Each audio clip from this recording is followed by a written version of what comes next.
ታላቅ የምስራች ከሜሪት ፕሮፐርቲስ ለንግድ ሱቅ ፈላጊዎች በሙሉ እርሶ ይነግዱ እንጂ ትርፋማ የሚሆኑባቸውን አላያም ቢያከራዩአቸው አዋጭ የሆኑ የንግድ ሱቆችን በመሃል ተክለ ሃይማኖት ለሽያጭ ማቅረባችንን ስንገልጽ በታላቅ ደስታ ነው። ሜሪትስ ፕሮፐርቲ ከሰፊ ካሬ አማራጭ ጋር ከ14 ካሬ እስከ 40 ካሬ የንግድ ሱቆችን ከ3.8 ሚሊዮን ብር አጠቃላይ ክፍያ ጀምሮ እንዲሁም ቀድሞ ለሚመጡ ውስን ደንበኞች በ3 ወር ጊዜ ውስጥ የሚረከባቸውን ስራ ማላመጃ የንግድ ሱቆችን ከነጻ ስጦታ ጋር ይዘንሎት ቀርበናል። እንዲሁም የመኖሪያ አፓርትመንቶችን ለምትፈልጉ ውድ ደንበኞቻችን ሜሪትስ ፕሮፐርቲ አራዳ ፓርክ ፊት ለፊት ከባለ 1 እስከ ባለ 3 መኝታ አፓርትመንቶችን ከ30% ታላቅ ቅናሽ ጋር ይዘንሎት ቀርበናል። ታዲያ ይህ የማይደገም ዕድል ሳያመልጦ ከታች ባለው ስልክ ይደውሉ። በሶማሌ ክልል ወቅታዊ ሁኔታ ተደስቻለሁ።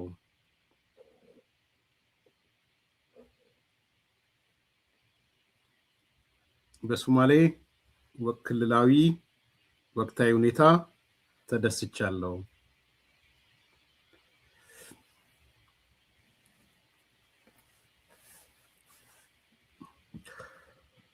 ሰሞኑን ጥሩ ስለመሰለኝ ነው ይህን ርዕስ ይዤ የመጣሁት። የሶማሌ ክልል ፕሬዝዳንት ጋር ሙስጠፌ ጋር ተያይዞ የሚዲያ ዋነኛ መነጋገሪያ ሆኖ መውጣቱን የምታስታውሱት ነው። ኢትዮ ፎረም የሚባል ሚዲያ መረጃ ደረሰኝ ብሎ ከ4 ዓመትና ከ5 ዓመት በፊት የነበረውን የኦዲዮ ቅጂ አሲፍ በቅርብ ጊዜ የተከናወነ አስመስሎ ቆራርጦ አቅርቦ ነበረ። ይሄ ዋነኛ መነጋገሪያ ሆኖ ሙስጠፌ ኢትዮጵያ ትፈርሳለች አለ። ሙስጠፌ አብይ አህመድን ጠቅላይ ሚኒስትሩን አስወግደዋለሁ አለ። ሙስጠፌ በምርጫ 7ኛው ምርጫን በተመለከተ አስቸጋሪ ነው አለ ወዘተ የሚል በጣም አነጋጋሪ የታቀደ የሚዲያ ዲስኢንፎርሜሽን የሚባለው ሲሰራ ነበር። ሁኔታው ስለከነከነን እንደ አዲስ ኮምፓስ ያሉ ሚዲያዎች እኔን ማለት ነው ጨምሮ ይሄ ነገር በጣም አደገኛ ነው፣ እነዚህ ሚዲያዎች የሚያስተላልፉት ነገር ሞቲቫቸው ምንድን ነው የሚለውን ከእንደገና ማስረጃዎች ትክክል ነው ትክክል አይደለም የሚል የመንግስት ኃላፊዎች ለማግኘት ጥረት አደረግን፣ ተሳካልን። ከዛ ደግሞ አቶ ሙስጠፌን በነዛ መንግስት ኃላፊዎች አማካኝነት ለማግኘት ሞከርን፣ አገኘናቸው። ሙስጠፌን አገኘነው። ከዛ በኋላ ለ2 ሰዓት ያህል ነው ከሙስጠፌ ጋር ቃለ መጠይቅ ያደረግነው። ኦልሞስት 1 ሰዓት ከምናምን አክቹአሊ በእያንዳንዱ በተነሱት ጉዳዮች ላይ እንዲህ የሚባለው ትክክል ነው ወይ፣ ይሄ ቪዲዮ ኦዲዮ ልክ ነው ወይ፣ መቼ ነው የተናገርከው፣ በጠቅላይ ሚኒስትሩ ዙሪያ፣ በ2% ዙሪያ፣ በሶማሌ ክልል ዙሪያ ወዘተ ምንድን ነው የሚል ሳመራይዝድ ላድርግላችሁ ብዬ ነው። ያንን ከሙስጠፌ ጋር ከፕሬዝዳንቱ ጋር ተነጋገርን። አዲስ ኮምፓስ ኃላፊነት ወስዶ ቃል በቃል ከሱ ጋር የተነጋገረውን ለእናንተ አቀረበላችሁ። ሲያቀርብላችሁ ግን አንድ ነገር ቃል ገብቶ ነበረ። ከዚህ ጋር ተያይዞ ይሄን ፕሮግራም በተለይ ኢትዮ ፎረም የተለየ ሐሳብ የሚያነሳ ከሆነም ተመልሰን ሐሳብ እንሰጥበታለን ብለናችሁ ነበር። ለሱም ዝግጅት ስናደርግ ነበር የነበረው። በኋላ ላይ እነሱም ተመልሰው ሌላ ዲስኢንፎርሜሽን ሌላ ጊዜ የምንመጣበት ከሌላ ስም በኒክኔም የተጻፈ በምናምን የተጻፈ ሌላ ሀገር ሰዎቹንም ማግኘት ሞክረናል። በነገራችን ላይ እዛ ላይ የተጠቀሱትንም ሰዎች አንላቀቅም። በዚህ አጋጣሚ እንደዚህ አይነት ዲስኢንፎርሜሽን አላማው ስለገባን ነው የትም መንገድ አንላቀቅም እና ያንን አደረጉ። አሁን ርቀቱ ብዙ ርቀት ከሄደ በኋላ አይ ቲንክ ግብረ መልሶቹን የተከታተሉ ሰዎች በአደባባይ መውጣት ጀመሩ። ወደ አደባባይ ከመጡት ሰዎች አንዱ አቶ ጀዋር መሐመድ ነው። አቶ ጀዋር መሐመድ የተናገረው ነው ዛሬ የምናቀርበው። ከዛ እርስ በራስ ይነጋገሩ፣ ከተቃዋሚው ጎራ እርስ በራስ ይነጋገሩ። ከዛ በኋላ ብልጥ ነው ባይዘው አቶ ጀዋር ማጥቃት የሚፈልገው ሰው ካለ መቼ እንደሚያጠቃ፣ ገንጠል ብሎ መውጣት ካለበት መቼ ገንጠል ብሎ እንደሚያወጣ ሼም የለውም። ትልቁ አንዱ ኳሊቲው ባይዘው አቶ ጀዋር ሼም የለውም። አሁን የዛሬ ስለ አቶ ጀዋር ላወራ አይደለም፣ ጨርሻለሁ ከሱ ጋር ያለኝን ነገር። ኢዝ ዴድ ፖለቲካሊ ዴድ። ግን ከሱ ጋር ተያይዞ የሚመጡት ነገሮች አንነጋገርም ማለት አይደለም። ኳሊቲዎቹን ቤስት ኳሊቲ ያለው አቶ ጀዋር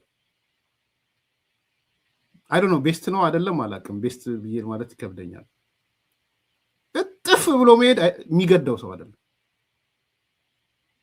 ከሌ ቀየማል ትላንትና እንዲህ ብዬ ነበር ምናምን የሚባል ምንም ደንታው አይደለም። ሁለተኛ ሲወረውርህም ባስ ላይ ወርውሮ ነው የሚሄድ። አፈወርቅ የጻፈዋል። ሁኔታዎች አይና አዝማሚያውን አይና አስፋልት ላይ የሚወረውር ከሆነ አውቶቡስ ላይ የሚወረውር ከሆነ አውቶቡስ ጎማ ላይ ወርውሮ ነው የሚሄደው።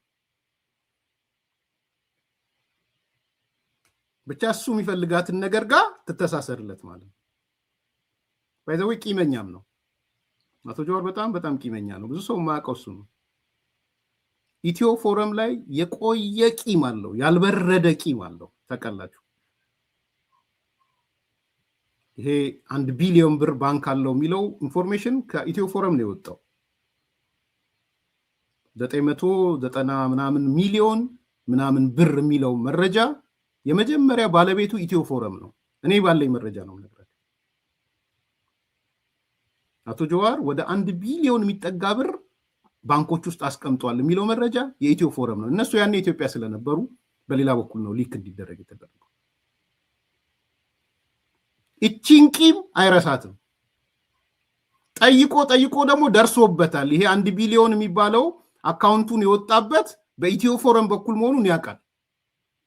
ኤንድ ኢትዮ ፎረሞች ለሱ መጥፎ እንደሆኑም ያውቃል።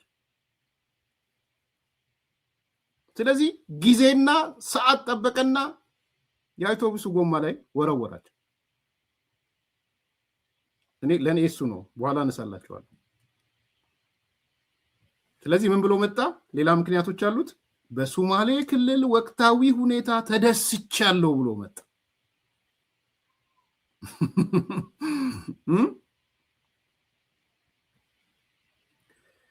ከዚህ በፊት በነበሩ አገዛዞች ለረጅም ጊዜ በኢትዮጵያ ውስጥ የሰላም እጦት የነበረበት የሶማሌ ክልል ነበረ አለ። አይሮኒካሊ ፓራዶክስ በሚመስል መልኩ ማለት ነው። የሶማሌ ክልል ባለፉት 8 ዓመታት በአንጻራዊ ሰላምና መረጋጋት ያለበት ክልል ሆኗል። ጻፉልኝ አላችሁ ነበሻ ጻፉልኝ። የኔ አይደል የኔ ኮት አድርጉለት።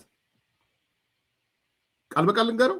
አይሮኒካሊ የሶማሌ ክልል ባለፉት 8 ዓመታት በአንጻራዊ ሰላምና መረጋጋት ያለበት ክልል ሆኗል። ይሄም ደግሞ የራሱ ብዙ ምክንያቶች አሉት። አልጠቀሳቸውም። እኔ እነግርሃለሁ ምክንያቶቹን ወንድሜ ጀዋር።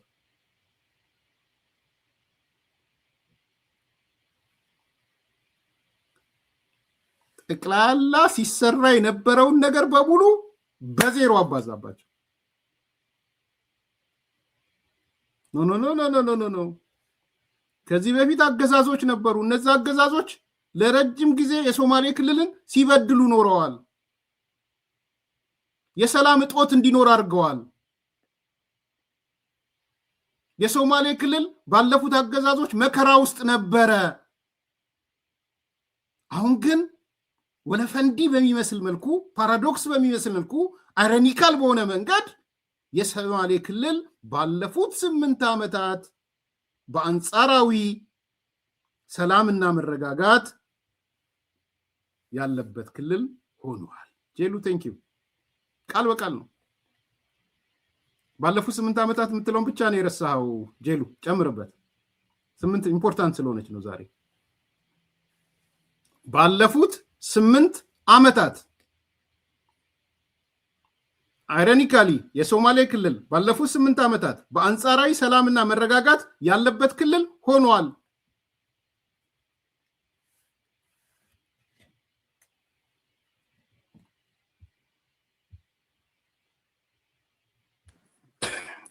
እንግዲህ ለረጅም ጊዜ ከዚህ በፊት በነበሩ አገዛዞች ኢትዮጵያ ውስጥ የሰላም እጦት አለ ተብሎ የሚብራራው ሶማሌ ክልል ነበር። አይሮኒካሊ ሶማሌ ክልል ባለፉት 8 ዓመታት በአንጻራዊ ሰላምና መረጋጋት ያለበት አካባቢ ነው። ይሄ ራሱ ብዙ ምክንያቶች አሉት። ያን ለአደጋ እንግዲህ ለረጅም ጊዜ ከዚህ በፊት በነበሩ አገዛዞች ኢትዮጵያ ውስጥ የሰላም እጦት አለ ተብሎ የሚብራራው ሶማሌ ክልል ነበር። አይሮኒካሊ ሶማሌ ክልል ባለፉት 8 ዓመታት በአንጻራዊ ሰላምና መረጋጋት ያለበት አካባቢ ነው። ይሄ ራሱ ብዙ ምክንያቶች አሉት። ያን ለአደጋ የሚያጋልጥ ነው።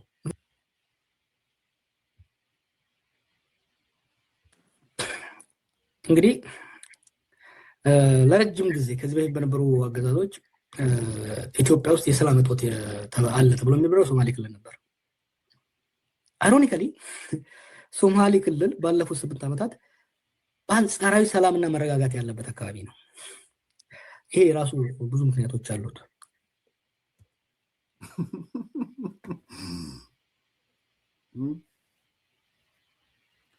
ከዚህ በፊት በነበሩት አገዛዞች ለረጅም ጊዜ በኢትዮጵያ ውስጥ የሰላም እጦት የነበረበት የሶማሌ ክልል ነበረ። አይሮኒካሊ የሶማሌ ክልል ባለፉት 8 ዓመታት በአንጻራዊ ሰላምና መረጋጋት ያለበት ክልል ሆኗል። የራሱ ብዙ ምክንያቶች አሉት።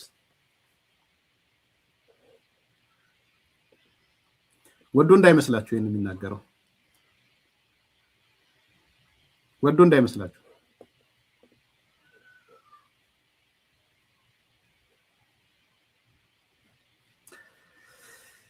ብዙ ምክንያቶች አሉ። ምክንያቶቹን ግን ተናገር ቢባል ኖሮ ለምን አልተናገረም? ምክንያቶቹን ፖይንቱ እሱ ጋር ነው። አያችሁ፣ ለምንድን ነው ያለፉት 8 ዓመታት ሰላምና መረጋጋት በሶማሌ ክልል የሰፈነው? ለምን ብዙ ምክንያቶች አለ ብለህ ትተወዋለህ? ጀዋል እኛ እነግርሃለን። ይሄ መናገር ሌላ የበለጠ አደጋ ስለሚያስከስት ይገባኛል። ሁለት ነገር ነው ታርጌት ያደረገው። በኋላ ነገር አንደኛ ኢትዮ ፎረምን አውቶቡሱ ስር መወርወር ነው። ሁለተኛ ከጠቅላይ ሚኒስትሩ ጋር ለማጣላት ያሰበው ነገር አለ። እሱም በኋላ እነግራቸዋለሁ። እንዴት? ምክንያቱም አይጠየቅም። ከተጠየቀ ምክንያቱ እንትን ማለት ነገሮቹ እንትን ሊሆኑ ነው። ከዚህ በኋላ በሶማሌ ክልል ላይ መጫወት ሊቆም ነው። እኔ ምክንያቶቹን እነግራችኋለሁ። ጥሩ ነው ጥያቄ ያነሳችሁት። አንደኛ በፋክት ደረጃ አቶ ጀዋር ያስቀመጠው ፋክት ከጀርባ ያለው ገፊ ምንስ ትሪገሪንግ እንትኖቹ ምን ይሁን የሚለውን እንተወውና ፋክቱ ልክ ነው። ምንም ጥያቄ የለውም። የሰላም ተምሳሌት ሆኗል ሶማሌ ክልል። የቀድሞ አገዛዞች ሲፈጽሙበት ከነበረው የሰላም እጦት ተላቋል። እውነት ነው። የሶማሌ ክልል የ8 ዓመት ጉዞ የምስራቋ ፀሐይ የመውጣት ምልክት ነው። እውነት ነው። በደንብ ፀሐይ የወጣች ነው ከምስራቅ ለኢትዮጵያ።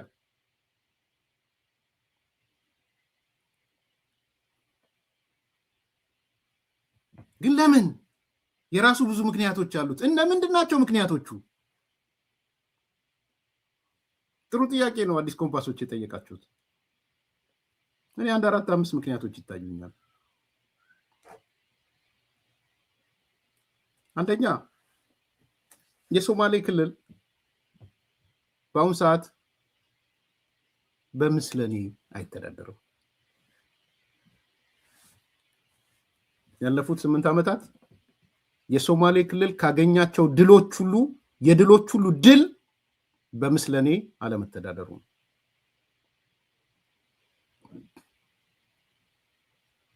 ባውቃለው ባዮች በአገዛዝ አለመገዛቱ ነው። ከ4 ኪሎ ከመከላከያ ሰዎች እየተላኩለት አለመገዛቱ ነው። ይሄ ነው ምክንያቱ። እንዳትጣላ ነው የተውካት አይደለ ጀዋር ከቲፒኤልኤፍ ጋር ያጣላል። ይሄ ነው መሰረታዊ ምክንያቱ ይሄ ነው። ዛሬ ሶማሌ ክልል ጀነራል ኳርተር የለም። የሁሉ ነገር አድራጊ ፈጣሪ ሶማሌ ክልልን ብቻ ሳይሆን ሶማሊያን የሚመራ ገብረ እግዚአብሔር የሚባል ሰው ነበረ። ባይዘው ኮሎኔል ገብረ እግዚአብሔር። ብዙዎቹ የሶማሌ ተዋሪዎች ምን እንደሚሉት ታውቃላችሁ? እግዚአብሔሩ ነው የሚሉት።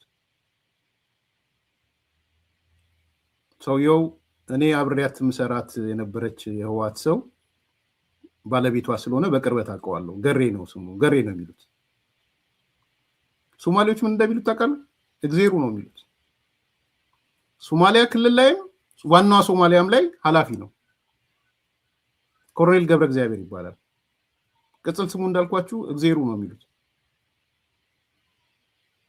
በህይወት ይኑር አይኑር አላውቀውም። ግን እኔ ኢህአዴግ ጽህፈት ቤት እያለው ከአንዷ ከነበረችን ኮሚቴ የህዋት ነባር ታጋይ ከነበረች ፀሐይቱ ባህታ የምትባል የፀሐይቱ ባህታ ባለቤቷን ማለት በይፋ መረጃውን መናገር ስላለብኝ ፀሐይቱ ባህታ ትባላለች። 2 ልጆች ያላቸው የእሷ ባለቤት ነው ገሬ። የአቶ መለስ በጣም የቅርብ ወዳጅ ነው። እሷም የተመደበችው እዛ ፓርቲ ጽህፈት ቤት በእሱ ምክንያት እንጂ ዲፕሎማ ምንም የላት። ሃይስኩል ግራጁዌት ናት። ኤክሰፕሽናሊ ነው የተመደበችው ጣይቱ። እነ ገሬ እነ ገብረ እግዚአብሔር እነ እግዚአብሔሩ ሶማሌዎች እንደሚሉት እግዚአብሔሩ መቼም አንድ ሰው እግዚአብሔሩ ካላችሁ ምን ሊላችሁ እንደፈለጋችሁ አስቡ። እነ እግዚአብሔሩ እነ ጀነራል ኳርተር የሉም።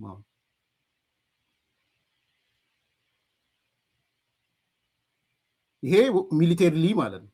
ሚሊቴሪ ነው ኮንትሮል የሚያደርገው። ከ4 ኪሎ ደግሞ ፖለቲከኞች፣ የህወሓት ስራ አስፈጻሚዎች ወይም የህወሓት ማዕከላዊ ኮሚቴ ወይም የህወሓት አመራሮች፣ ካድሬዎች እነ ግርማ ጽዮን የሉም። እነ ተወልደ የሉም። ተወልደ የድሮውን አይደለም አዲስ ነው ተወልደ፣ እንዳትሸወዱ። በሱ ከኢህአዴግ ጽህፈት ቤት ሶማሌ ክልልን በጀት የሚደለድሉ አመራር የሚመርጡ እቅድ የሚያወጡት 4 ኪሎ ቁጭ ብለው ተወልደና ግርማ ጽዮን ናቸው። ከ95 በኋላ ዛሬ የሉም። ተናገራት እችን ጀዋር ግድ የለም ብዙ ምክንያቶች አሉ ብላ አትሸፋፍን። የነ ሰለሞን ጢሞ የቆየ ነው ጄሉ።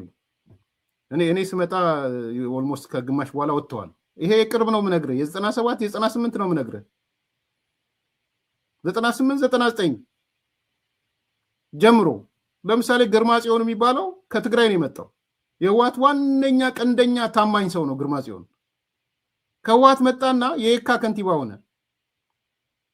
የካ ካላችሁ ታውቁታላችሁ። ግርማ ጽዮን ሲባል ሰምታችሁ ከሆነ የካ ከንቲባ ሆነ። he was grade 12 ከንቲባ ሲሆን ከትግራይ የመጡ ሰዎች ከህወሓት የመጡ ባይዘው የትምህርት ደረጃቸው ችግር የለም። ዲፕሎማ ቢሆኑ 12ኛ ክፍል ቢሆኑ ከንቲባ ይሆናሉ። ምን ይሆናሉ? እሱ ሌላ ጊዜ እናወራዋለን። ከንቲባው ነው የካ ላይ ምርጫ 97 ያው ተባረርን። ከአዲስ አበባ ስንባረር ግርማ ጽዮን ኢሚዲየትሊ የሶማሌ ክልል ኃላፊ ነው የሆነው። 4 ኪሎ ቁጭ ብሎ የሶማሌ ክልል ኃላፊ ሆነ ግርማ ጽዮን። ሄዳችሁ አንብቡት። ባለቤት አልባ ከተማ ላይ የመጀመሪያው መጽሐፍ። ይሄ ነው እውነቱ። ይሄ ማለት የቆየ አይደለም። የ98 99 ነው እየነገርኳችሁ ያለሁት። ከዛስ 4 ኪሎ 2ኛ ፎቅ ቁጭ ብለው ካቢኔ የሶማሌ ማን ነው? እነሱ ነው ሊስት የሚያደርጉት። ስራ አስፈጻሚ ማን ነው? እነሱ ነው ሊስት የሚያደርጉት። ማዕከላዊ ኮሚቴ የሚገባ ማን ነው? እነሱ ነው ሊስት የሚያደርጉት። በጀት ስንት ነው? እነሱ ነው ሊስት የሚያደርጉት። በጀቱም የሰው ኃይሉም ምኑም ከ4 ኪሎ ከነግርማጽዮን ነው የሚደርስላቸው እስከ ሚሊኒየም 2000 ምናምን ድረስ። እኔ ወንድም እውነቱ ይሄ ነው። እኔ ከ2001 በኋላ ስለማላቀው ነው የለውም 2002 በኋላ አላቀው። እስከነበርኩ ጊዜ ግን እንደዛ ነው የሆነው። እነ ሰለሞን ጢሞ እነ ምናምን የቆዩ ናቸው። አንድ መደባለቅ እመለከታለሁ። መደባለቅ የምመለከተው እነ ሰለሞን ጢሞ እነ ቢተው ምናምን የሚባሉት እስከ 93 ድረስ ነው ባይዘው ያሉት እስከ 93 95 94 ከዛ በኋላ ተባረዋል። አንደኛው ታስረዋል አይደል? አንደኛው ቢተው የሚባለው እኮ ታስሮ ነበር። ይሄን ግን የምነግራችሁ ፌደራል ጉዳዮች የሚባል መስሪያ ቤት ከ94 በኋላ ተቋቋመ።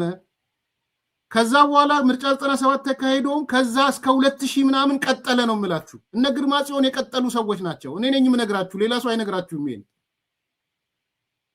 እነ ተወልደ የሚባሉ ሌሎች ናቸው። እዛ ኢህአዴግ ጽሕፈት ቤት የነበረው ተወልደ አይደለም፣ ሌላ ተወልደ ነው።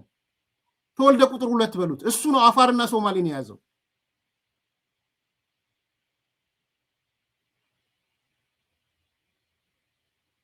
ስለዚህ እነዚህ ሰዎች ሶማሌ ክልልን ሲያስተዳድሩ ነው የኖሩት። የት ቁጭ ብለው? 4 ኪሎ ቁጭ ብለው። በዚህ በኩል ጀነራል ኳርተር፣ በዛ በኩል ኮሎኔል ገብረ እግዚአብሔር እግዜሩ፣ በዚህ በኩል እነ ግርማጽዮን፣ በዚህ በኩል ተወልደ። ጀዋር የለም። ይሄ አሁን ይሄ እንዲመጣም አይፈቅዱም። ሶማሌ ክልል የከለከለው አንዱ ይሄንን ነው። ሶማሌ ክልል አንጻራዊ ሰላም ያገኘው በዚህ ምክንያት ነው። ይግባ። ይሄን ተናገረው፣ ግድ የለህም ተናገረው። ግማሽ መላጨት ይቅርብህ። ሁለተኛ ምክንያት 2 የሶማሌ ክልል በአሁን ሰዓት የመሃል ሀገር ፖለቲካ ባለቤት ሆኗል። ተናገረው። ይሄንንም ጀዋር ተናገረው፣ ግድ የለህም። ብዙ ምክንያቶች አሉት፣ የራሱ ምክንያቶች አሉት ብለህ አትሸፋፍን። ተናገረው። እኛ እየተናገርን ነው። የመሃል ሀገር ፖለቲካ ባለቤት ሆኗል የሶማሌ ክልል።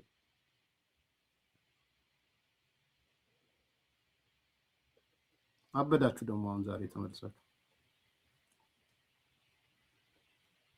ዛሬ የፓርቲ ጽሕፈት ቤት ኃላፊው ሶማሌ ነው። ዛሬ የፋይናንስ ጉዳይ ኃላፊው ሶማሌ ነው። ዛሬ የንግድና ምናምን ሚኒስትር ዴታው የሶዲ እንትን የነበረ ነው። ኦጋዴን ነፃ አውጪ የነበረ ነው። የኦጋዴን ነፃ አውጪ ድርጅት ኃላፊው የፌዴራል መንግስት ሚኒስትር ዴታ ነው።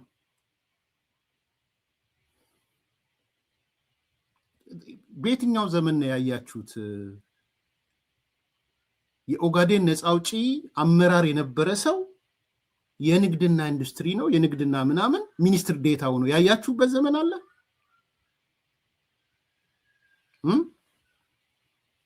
ይሄ ነው እውነቱ። ይሄንን መደበቅ ይቻላል? ስለዚህ በማዕከል ደረጃም መሪ ናቸው። ዛሬ ባይተዋር ሆነው አጋር ታጋር ምናምን ተብለው ደጋፊ ተብለው አይደለም፣ ባለቤት ኦነርስ፣ የሀገሪቷ ባለቤት።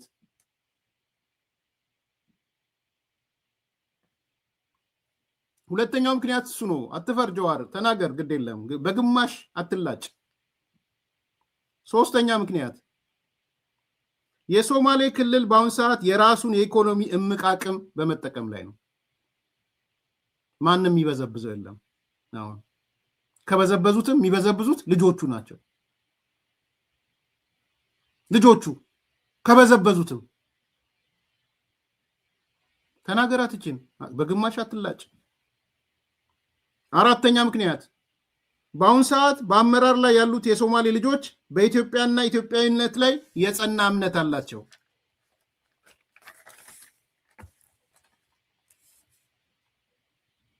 የጸና እምነት አላቸው። ቱሪዝም ሚኒስቴር ባይዘው ያኔ የወደቀ ስለነበረ ነው ጄሉ።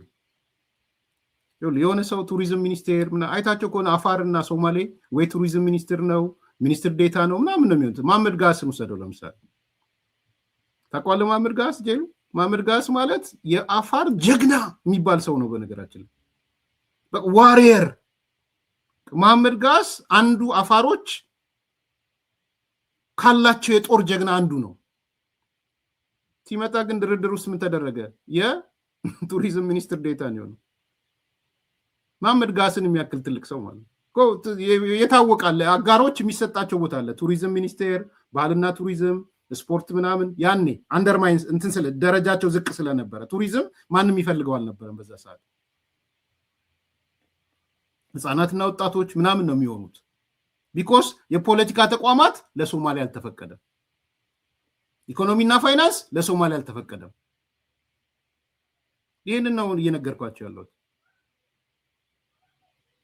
ስለዚህ የነ መሐመድ ጋስን የመሰለ የሃርዱፍ ፕሬዝዳንትና የጦር ጀግና የሚባል ሰው ምልክታቸው የነበረ ሰው የባህልና ቱሪዝም ሚኒስትር ዴታ ነው። ስለዚህ የሆነ ቦታ አላቸው የሚሰጣቸው ቦታ፣ የፖለቲካ ያልሆኑ ቦታዎች፣ የኢኮኖሚ ያልሆኑ ቦታዎች በዛ ወቅት ማለት ነው። ዛሬ የፓርቲው የገዢው ፓርቲ የጽህፈት ቤት ኃላፊና ምክትል ጠቅላይ ሚኒስትር ያንን ነው የሆኑት። እንድገባ በደንብ ቁጭ ብላ አዳምጠኝ። ስለዚህ የመሃል ፖለቲካ ባለቤት ሆነዋል። ተናገር በግማሽ አትላጭ። የመሃል ፖለቲካ ባለቤት መሆን ቀላል አይደለም።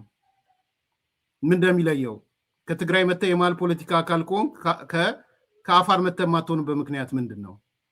ከሶማሌ መተህ የመሃል ፖለቲካ አካል የማትሆንበት ምክንያት ምንድን ነው? በግልጽ ነው መነጋገር ያለብን። ኤጀንቶቹ ለምን እንደሚመጡ ስለምናቅ ማለት ነው። አትፍራ ጀዋር። ለፖለቲካ መጠቀሚያ ምክንያቶቹን ታውቃቸዋለህ። 1 2 3 4 እግዚአብሔር ስለፈቀደላቸው ብቻ አይደለም። እግዚአብሔር ለሁሉም እኩል እድል ነው የሰጠው።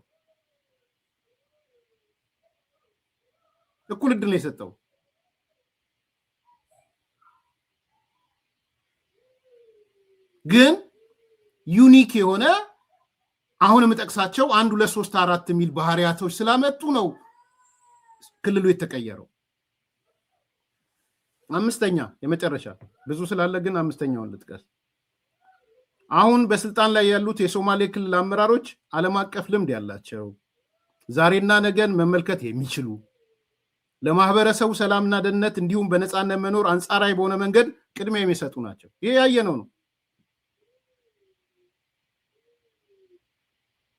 ነው። ሙስጠፌን ኢንተርቪው ሳደርገው ነግሬያቸዋለሁ። ምንድን ነው ያለው? በሶማሌ ክልል በአሁን ሰዓት በማንነቱም ሆነ በፖለቲካ እምነቱ የታሰረ የለም።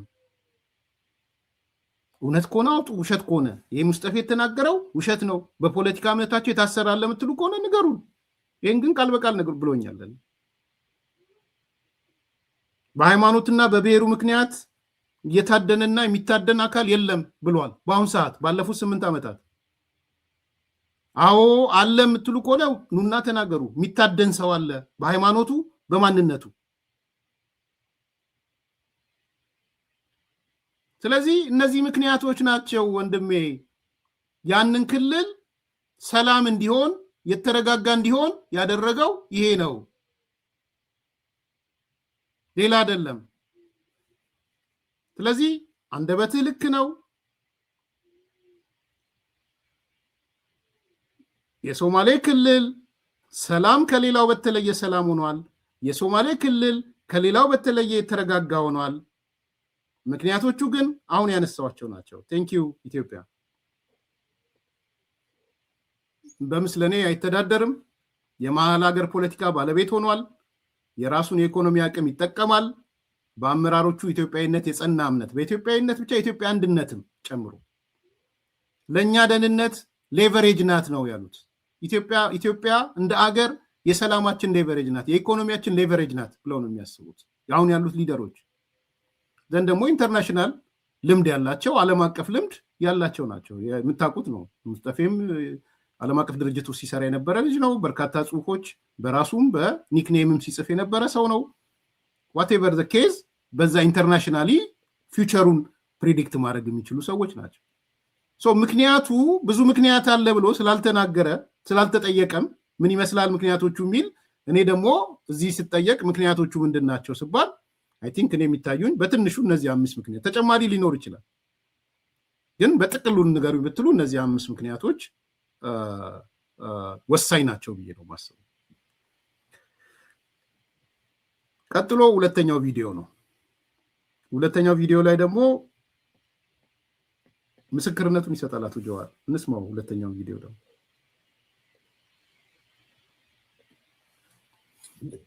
ይሄ ህዝብ ለረጅም ጊዜ ግጭት ውስጥ የቆየ ህዝብ ነው። አም ሶ ሃፒ ላለፉት 8 ዓመታት አትሊስት ሌላው የሀገራችን ክፍል ያየውን ፍዳ አለማየቱ አሁን ይሄንን ለመሳብ ያ ብቻ ሳይሆን በነገራችን ላይ አሁን ሰሞኑን የሚያደርጉት ሽኩቻ ከሙስጠፌ ጋር የሚያደርጉት ምናምን ከተቃዋሚ የመጣ አይመስልም ራሳቸው ነው የሚያደርጉት because he thinks it's a game ልጁ ትንሽ አካባቢውን ስለያዘና ከክሮስ ኤትኒክ ድጋፍና ተሰሚነት ስላለው ያንን ለማደብዘዝ ስለሚፈልግ ነው ይሄንን ሊክ እያደረገ የሚያደርገው። እንደዚህ አይነት ነገሮች በሳት አንድ አይን ያለው ሰው በአሸዋ ጫወትም ነው የሚባለውና የሱ አሁን የሚያደርገው ነገር ህዝባችንን በተለይ ሶማሌ ክልልን ከዛ አልፎ ደግሞ የተቀረውን የሀገራችን ክልሎች ለግጭት እንዳያደርግ ጥራለሁ። ይሄ ህዝብ ለረጅም ጊዜ ግጭት ውስጥ የቆየ ህዝብ ነው። አም ሶ ሃፒ ላለፉት 8 ዓመታት አትሊስት ሌላው የሀገራችን ክፍል ያየውን ፍዳ አለማየቱ አሁን ይሄንን ለመሳብ ያ ብቻ ሳይሆን በነገራችን ላይ አሁን ሰሞኑን የሚያደርጉት ሽኩቻ ከሙስጠፌ ጋር የሚያደርጉት ምናምን ከተቃዋሚ የመጣ አይመስልም ራሳቸው ነው የሚያደርጉት because he thinks it's a game ልጁ ትንሽ አካባቢውን ስለያዘና ከክሮስ ኤትኒክ ድጋፍና ተሰሚነት ስላለው ያንን ለማደብዘዝ ስለሚፈልግ ነው ይሄንን ሊክ እያደረገ የሚያደርገው። እንደዚህ አይነት ነገሮች ይሄ መቼም ኢትዮ ፎረምን በዚህ ልክ የአውቶቡሱ ላይ ጎማ ላይ የወረወራቸው ያለ አይመስለኝም። የራሱ ዓላማ አለው ጀዋር፣ ጥያቄ የለኝም። እሱ ሰምቻቸዋለሁ። ከጠቅላይ ሚኒስትሩ ለማጣላት እኔና ሙስጠፌ ቅርብ ነን ለማለት ምናምን ፖለቲካው በጣም የፖለቲካ ሀሁ ናት ባይዘዎች። የትኛው አሁን በቃ ጠቅላይ ሚኒስትሩ ኦፌንድድ ሆነው ከጀዋር ጋር ግንኙነት አለ ምናምን እንዲሉት እሱ አይደለም። ትልቁ ኦብጀክቲቭ ኢትዮ ፎረምን ከጨዋታ ውጭ ማስወጣት። እንዳልኳችሁ ጀዋር በጣም ቂም በቀለኛ አይመስልም? የመጨረሻ ቂም በቀለኛ። አሁን ቂሙን ነው የተወጣባቸው እነዚህ ሰዎች። ያኔ ሀገር ቤት እያለ ሲወጣ 1 ቢሊዮን ብር ባንክ አካውንት ውስጥ ገብቶሎ የአካውንት ቁጥሩን ምኑን አውጥተው ሲነጋገር ነው 900 ምናምን ሚሊዮን ምናምን ተብሎ ማለት እነዚህ 22 ድርጅቶች የጀዋር ከኢትዮ ፎረሞች ነው የመጣው። ስለዚህ ኢትዮ ፎረሞች ላይ ቂም በቀል ይዟል። ህዋቶችም ጀዋርን ትረስት አያደርጉትም ባይዘው እንዳይመስላችሁ። ትረስት ማያደርጉት ብዙ ጊዜ ያኔ ወጥቶ ሲናገርን ያስታውሳለሁ። ያኔ ከብዙ ሃይበርኔት ምንድነው ኬንያ ወጥቶ ከጋዜጠኛ ደረጀ ጋር የተናገረ ጊዜ ሆ ብለው የመጡበት ቲፒኤልኤፎች ነበሩ። ታውቃላችሁ? እኛ ጥሩ ነው እንኳን ወጣ እንኳን ተናገረ ምናምን። ምክንያቱም ንግግሩም እንደምታውቁት ልስልስ ያለ ሀገር ሰላም ነው፣ ፕራይም ሚኒስትሩ ሰላም ይፈልጋሉ፣ የኢትዮጵያ መከላከያ ሰላም ይፈልጋል ምናምን ነበር ሲል የነበረው። የኬንያውና እኮ ከዛ በኋላ ያለ ይለያያል እኮ። እሱን ለጊዜው ልቶ አበዱ። ድሮም ጀዋር ተልኮ ነው፣ መልእክተኛ ነው። እነዚህ ጸጋዬ አራርሳ እና ይተና ምናምን የሚባሉት ሁሉ ወጥተው ደነፉበት። 22ቱ ኩባንያ እንዲመለስለት ነው፣ አብይ ልኮት ነው ምናምን ሁሉ ማለት ጀመሩ። መለክ እንትን ሆነ። ይሄ ሆነ ችግሩ እንትኑ። ስለዚህ እቺ ቂም ይዟት ቋጥሮ ከርሟል። እቺን ቂም ነው የተወጣት። አሁን ምን አለ ምስክርነቱ ላይ ለረጅም ጊዜ ግጭት ውስጥ የቆየ ህዝብ በሰላም ውስጥ በመሆኑ በጣም ደስተኛ ሆኛለሁ። አም ሶ ሃፒ። እኛም ደስ ብሎናል ጀዋር፣ በጣም ደስ ብሎናል። የሶማሌ ክልል በሰላም ውስጥ በመኖሩ እንትን ስጡልኝ፣ አበባ ለሶማሌ ክልል አበባ ስጡልን። አዋ ነው የምትሉት አዲስ ኮምፓሶች ወይ እዛ የሆነ ቦታዎች ያለው ለሶማሌ ክልል አዋ ስጡልን ወይም ጭብጨባ ወይም አበባ። ለረጅም ጊዜ ግጭት ውስጥ የቆየ ህዝብ በሰላም ውስጥ በመሆኑ በጣም ደስተኛ ሆኛለሁ። አዎ እኛም ደስተኛ ሆነናል። we are so happy too። ስለዚህ እባካችሁ ስጡት። ይሄ ትልቅ ምስክርነት መነሻው ምንም ምክንያቱ ገፊ ምክንያቱ ምንም ይሁን ምን ማለት ነው። የፖለቲካ ሀሁ እናውቀዋለን የኮንስፓይሬሲ ግን ይሄ የማይካዳቅ ስለሆነ ነው። ከዛ ቀጠለ። ሰሞኑን ከሙስጠፌ ጋር በተያያዘ ያለው የሚዲያ እንቅስቃሴ መረጃው የሚወጣው ከብልጽግና ከራሳቸው ነው፣ ከተቃዋሚ አይደለም።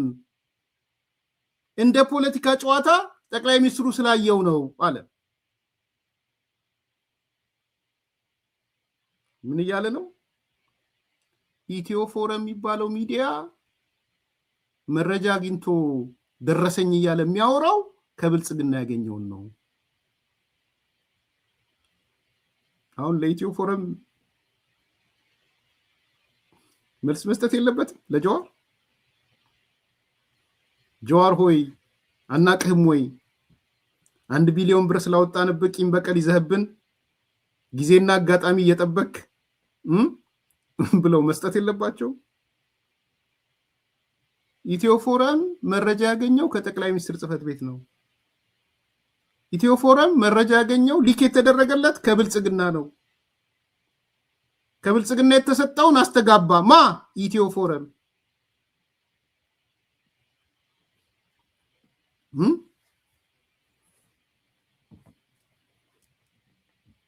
ሰሞኑን ከሙስጠፌ ጋር በተያያዘ ያለው የሚዲያ እንቅስቃሴ መረጃው የሚወጣው ከብልጽግና ከራሳቸው ነው፣ ከተቃዋሚ አይደለም። እንደ ፖለቲካ ጨዋታ አይተውት ነው ጠቅላይ ሚኒስትሩ። መቼም የውርደት ውርደት ነው ለዚህ ድርጅት። አንተ እኮ ያስተጋባው ጠቅላይ ሚኒስትሩ በጎን የሰጡህን ነው። አንተ እኮ በጣም እንግዲህ እነዚህ ሰዎች አግሬሲቭ ከሚሆኑበት ነገር አንዱ ይሄ ነው። እኔ ብልጽግና ይስጣቸው አይስጣቸው አላውቅም፣ ይሰጣቸዋል ብዬ አላስብም። ከሰጣቸውም እንደዚህ አይነት የዛሬ 4 ዓመት ቪዲዮ አቀነባብሮ ምን ብሎ ለማብሰጥ ይሻለኛል ለኢትዮ ፎረም ልስጥ ብሎ ካለ እንግዲህ ፖለቲካ ኮንስፓይረሲ ስላለው ትልቅ ስራ ሰርቷል ብልጽግና። ያንን ከሰራ ብዙ ርቀት ሄዷል ማለት ነው። ግን አሁን ጀዋር እየነገረን ያለው በጣም ግልጹ ነው። ያ ኢትዮ ፎረም ያወጣው ኦዲዮ የተቀነባበረ ሴራ ከሌላ ከቤትም የመጣ ሳይሆን የመጣው ከብልጽግና ያውም ከጠቅላይ ሚኒስትሩ ነው እያለን ያለው።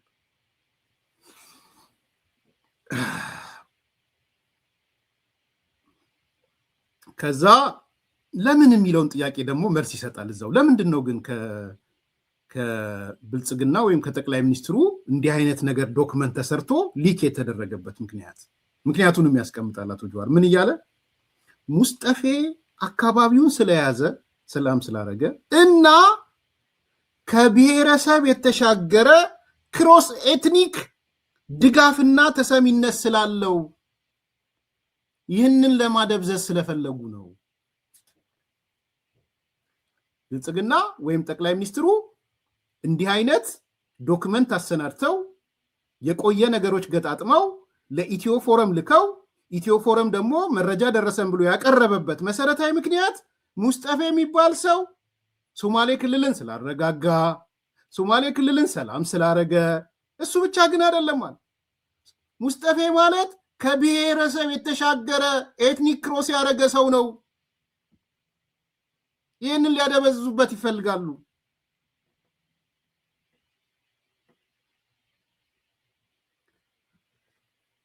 እዚህ ውስጥ ያለው ትልቁ እውነት ምን መሰላችሁ? በጣም ደስ ያለኝ እውነት ሰዎች ማንኛውም ሰው መሪ ላይ ያለ ማለት ነው ኤትኒክ ክሮስ ካረገ ተቀባይነት ይኖረዋል። ጀዋር ሳዋቆ የነገረን ነገር እሱ ነው። ባይዘው አሁን እየተንደፋደፈ ያለው በዛ ምክንያት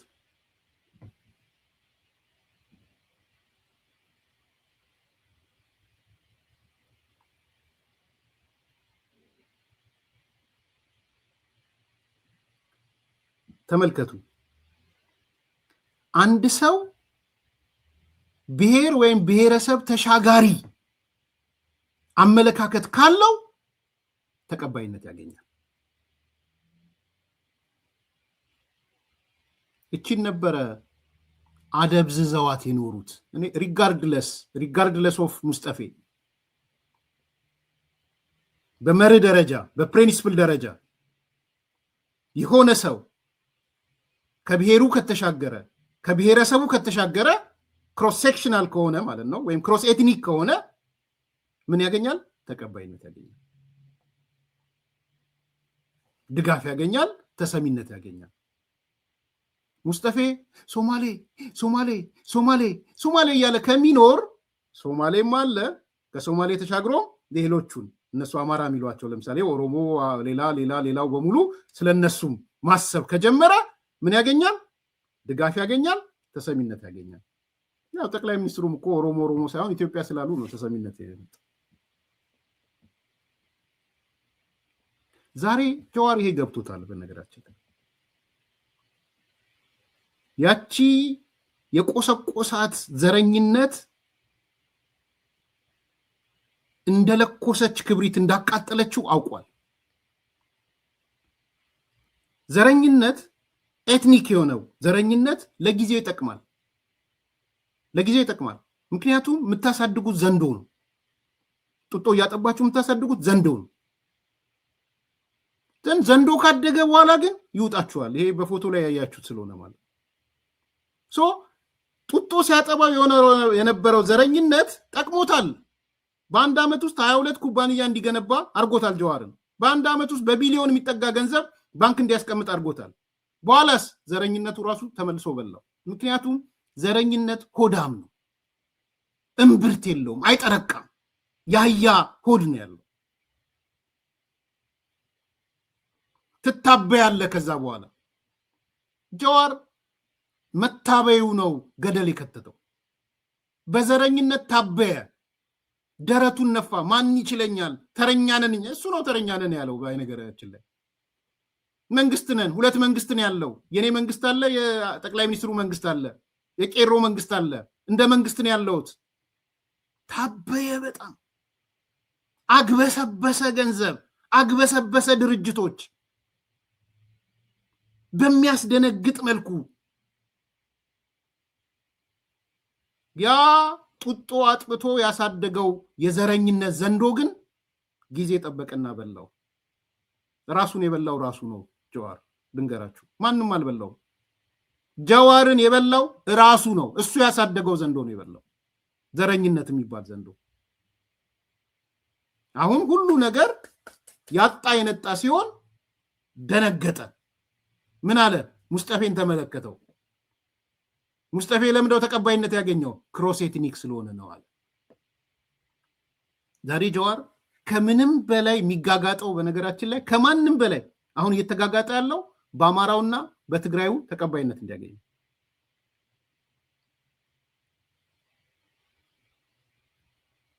ልድገምላችሁ፣ በአሁን ሰዓት በጥፍሩ እየዋጠጠ ያለው ጀዋር በጥፍሩ በአማራው ብሔርተኛና በትግራዩ ብሔርተኛ ቅቡልነት እንዲያገኝ እየተሯሯጠ አሁን እሺ ጌታ እያለ ወደ የሚዲያው እንግዲህ ስንት ሲኮፈዝ የነበረ ሰው ወደ ሚዲያዎቹ የሚሮጠውን በዚህ ምክንያት ነው።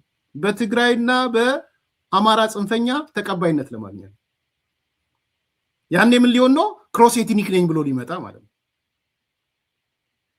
እኔ እኮ ከኦሮሞ ብቻ ሳይሆን እንትኑን ትቼዋለሁ፣ በግድም በውድም ትቼዋለሁ።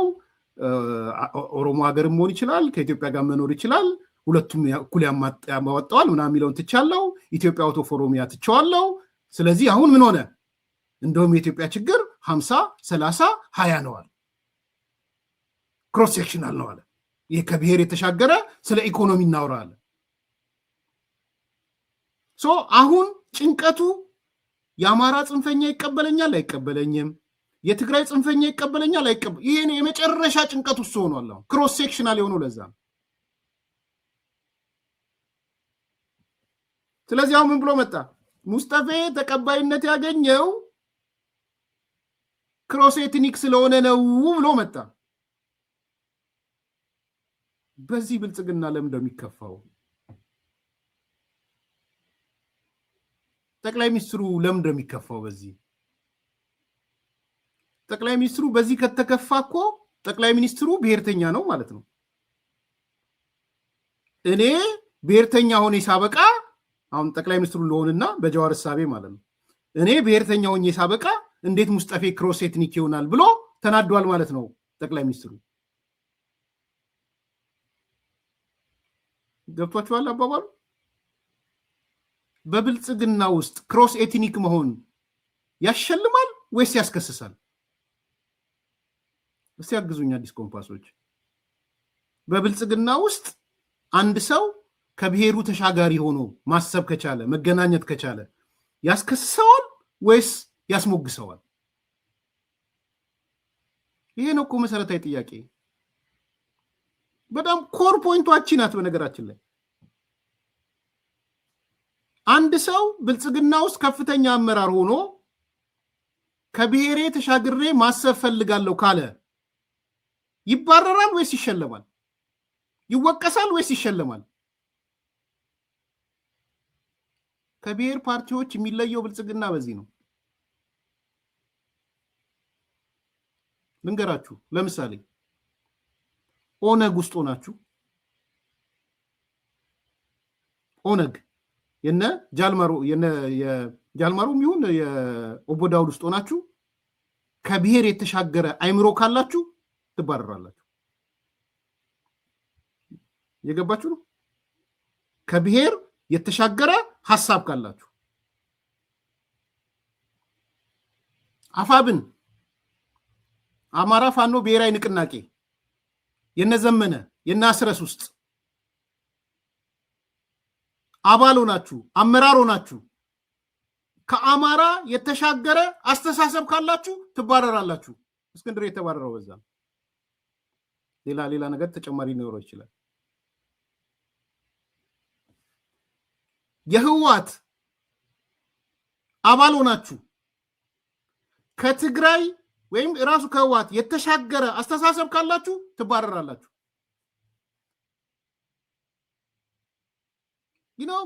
ካልኩሌሽን እየገባችሁ ነው? ህወሓት ውስጥ ብትሆን ትባረራለህ። እውነቱን ነው። ክሮስ ኤትኒክ መሆን አትችልም።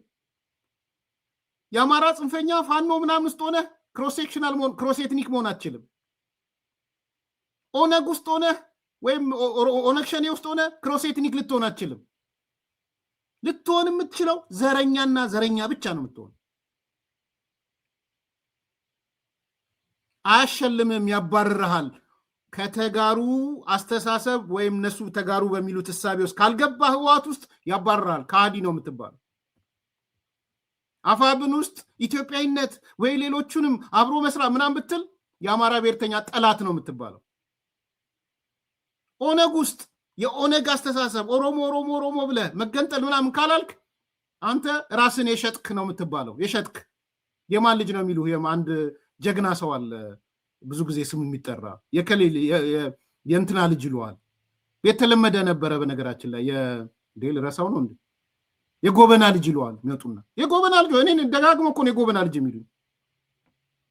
ከዛ በኋላ ነው ስለ ጎበናም ዲቴል ያነበብኩት። እንዴት አይነት የጦር ጀግና እንደሆነ ጎበና። አይዊሽ ሁሌም የሱ ልጅ የደም ልጁ መሆን አባቴን ጨምሬ ማለት ነው። የጎበና ልጅ ነው የሚሉ ቢኮዝ ጎበና ክሮስ ኤትኒክ ነበረ።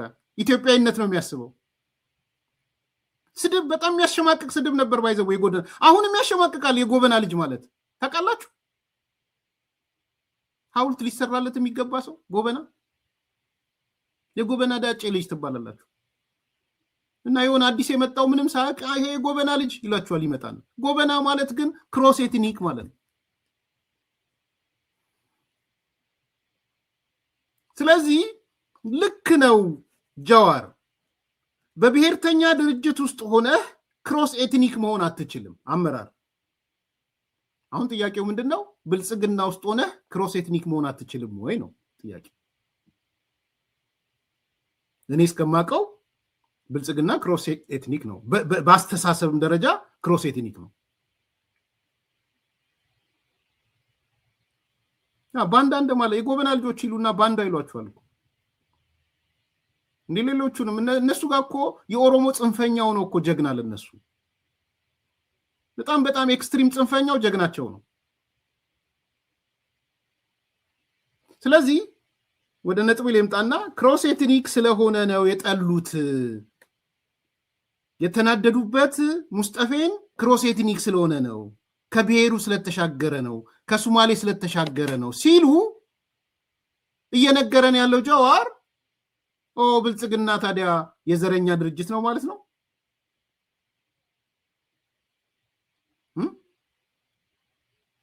አያችሁ ይሄ ነው እውነቱ ብልጽግና እንደ ድርጅት ህብረ ብሔር ነኝ ብሎ ነው የሚያስበው እኔ ህብረ ብሔርነትን እንቀበላለሁ ያልኩ አይደለም ሌላ ነው የኔ አስተሳሰብ ያ ማለት ምንድነው ህብረ ብሔር ከብሔሮች የተሻገረ ማለት ነው የመደመር መንግስት እኔ የማየው እንደዛ ነው ስለዚህ በጠቅላይ ሚኒስትሩ ወይም በብልጽግናና በሙስጠፌ መካከል ሊመጣ የሚችለው ችግር የለም ትልቁ ፖይንት እዚህ ጋር መሰለ ጀዋር ማስተላለፍ የፈለገው መልእክት ልንገራችሁ ለሱ ላጠቃል ጀዋር የፈለገው መልእክት አንደኛ እኔና ሙስጠፌ ውስጥ ለውስጥም ቢሆን እንነጋገራለን እኔና ሙስጠፌ አብረን ያለነው የሚል ሲግናል ነው መላክ የፈለገው በደንብ እንዲገባችሁ ሙስጠፌ እኮ ከኔ ጋር ነው ሚል ሲግናል ሙስጠፌ እኮ ከኔ ጋር ነው ለማለት ነው ኢትዮ ፎረምን አውቶቡስ ስር የወረወራቸው አንድ አፈወርቅ በደዊ አፈወርቅ የጻፈ ጽሁፍ ያየው ነበር ከአንድ ቀን በፊት አፈወርቅ ምን ብሎ ነው የጻፈው በሶማሌ ክልልና በክልሉ ርዕሰ መስተዳድር ላይ የተከፈተው በሐሰት ላይ የተመረኮዘ የፕሮፓጋንዳ የማጥቃት ዘመቻ በበቂ ሁኔታ በመቀልበሱና ለሶማሌ ህዝብ የታሰበው ፈንጂ አንዳንዶቹ እጅ ላይ በመፈንዳቱ ምክንያት የህወሓት ሻቢያ መገልገያ ቁስ የሆነው ኢትዮ ፎረም thrown under the bus በማለት ጽፏል የጀዋርን ይሄን የኢትዮ ሪዮት ላይ ያደረገውን ቃለ መጠይቅ ከስር አድርጎ ማለት ነው thrown under the bus ብሎ ነው ይጻፍ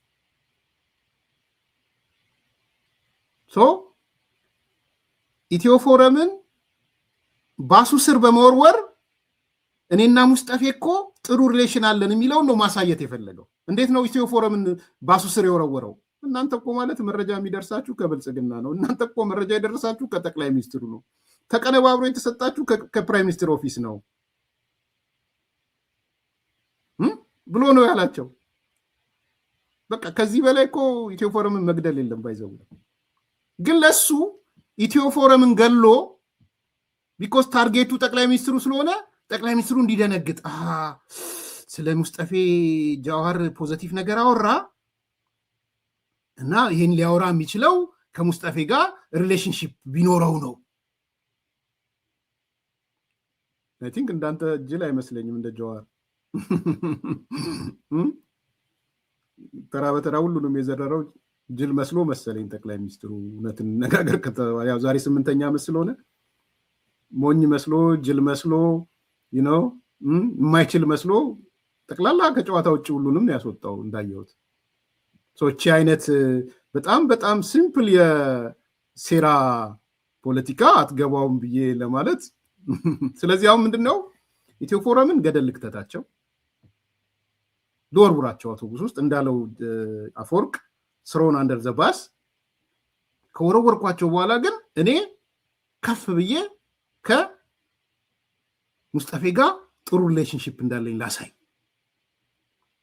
ሙስጠፌ ማለት ሰላም አምጥቷል ሙስጠፌ ማለት አረጋግቷል የ8 ዓመት የሶማሌ ጉዞ የሚገርም ነው አይሮኒካሊ ነው መታየት ያለበት ምናምን ልበል እውነት ነው ባይዘው ውሸት አይደለም እያልኩ አይደል ፋክት ነው መሬት ላይ ይሄን ፋክት ተቀበለና ግን አሲፍ ጥሩ ሪሌሽንሺፕ እንዳለው ከሙስጠፌ ጋር ከዛም አለፈና ክሮስ ኤትኒክ ነው አለ ከብሔር የተሻገረ ሰው ነው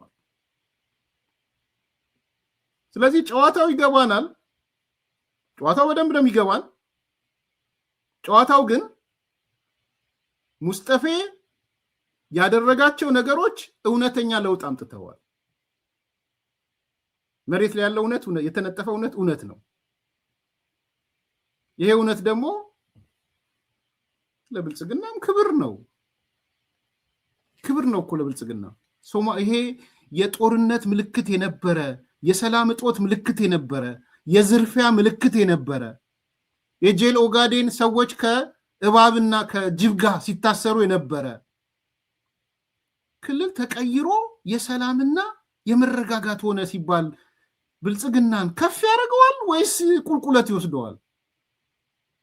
እኔ አንዳንዴ ምን አይነት ሎጂክ እንደሆነም አይገባኝም።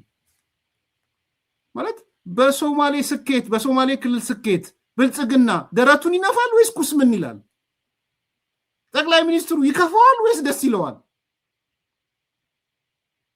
ስለከፋው ነው ማለት ነው የጅቡቲውን ፕሬዝዳንት የሶማሌውን ፕሬዝዳንት ይዞት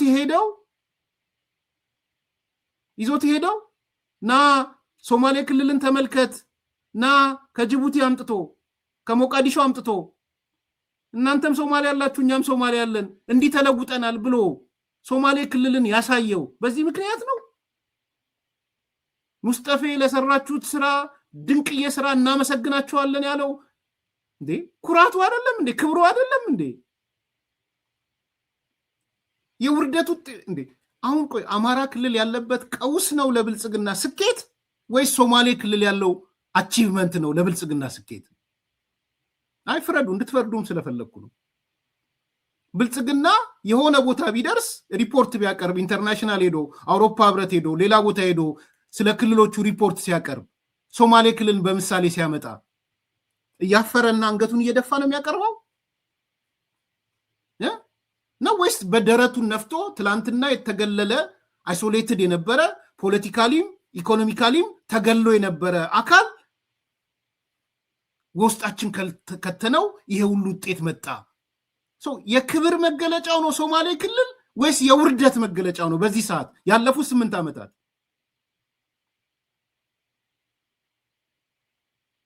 ለብልጽግና በአጠቃላይ ለጠቅላይ ሚኒስትሩ በልዩ ሁኔታ ለነ ሙስጠፌን በልዩ ሁኔታ ሶማሌ ክልል የደረሰበት ደረጃ የክብራቸው መገለጫ ነው የውርደታቸው ምልክት ነው?